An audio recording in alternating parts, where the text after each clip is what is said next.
মণ্ডপে যখন দেবী দুর্গা পৃথিবীতে এসেছিলেন তখন তিনি তার বেনির বন্ধন দিয়ে পৃথিবীর সংহতি রক্ষা করেছিলেন, আটকে রেখেছিলেন পৃথিবীটাকে। আর সেই বেনির বাঁধনই এবছর মেছুয়া বাজার সর্বজনীনের থিম। মায়ের বেনির বন্ধন তৈরি হচ্ছে এখানে, এবং মূল যে মন্দির সেখানেও দেখা যাবে যে দেবী দুর্গার চুলের বেনি গোটা মণ্ডপটাকে আচ্ছন্ন করে রেখেছে, এবং বাইরের দিকেও ব্যবহার করা হচ্ছে অত্যন্ত সাধারণ কিছু উপাদান।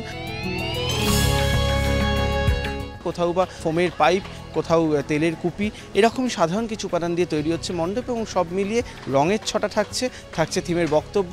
এবং এই পুজোও কিন্তু এবছর অন্য পুজোকে টেক্কা দিতে তৈরি হচ্ছে।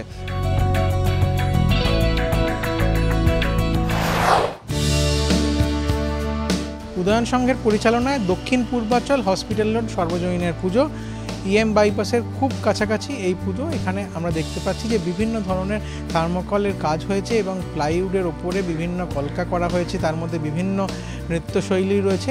এইগুলোকে তুলে ধরা হচ্ছে গোটা মণ্ডপের অলঙ্করণে।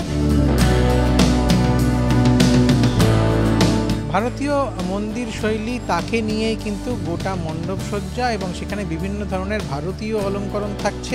প্রতিমাতেও সেই বৈশিষ্ট্য সম্পূর্ণভাবে ফুটে উঠবে।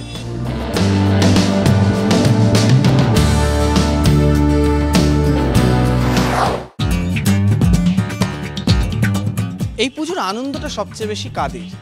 অবশ্যই ছোটদের, এবং আমরাও যখন ছোট ছিলাম দেখেছি পুজোর সময় কেন সারা বছরটাই যেন একটা আলোময় হয়ে উঠত। সেই ছোটোবেলায় ফুটবল খেলা থেকে শুরু করে ছোটোবেলার দুষ্টুমি, সেই ছোটোবেলায় দিনের পর দিন বর্ষায় জল জমলে নৌকো ভাসানো, সেই অভিজ্ঞতাগুলো।